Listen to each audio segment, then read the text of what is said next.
Sino na yan? Taga din ina.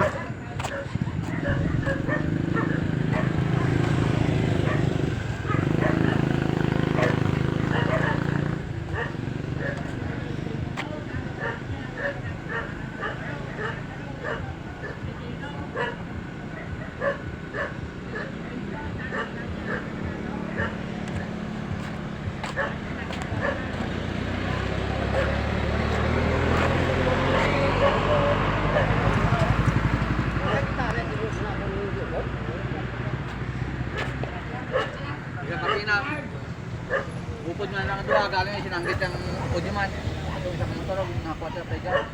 Upod dyan man nagaliyaw. Oo. Upod sila ni Pailaw. Sige pakinang niyang duwa yun, upod na sila sa bagakay. Tapos sinanggit yan ng isa, itong isa, itong motor lagi pegad yaw, pabangon yung motor yung isa. Sana ba yan ipakuha, sana nyo?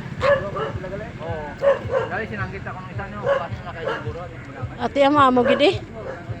Upod.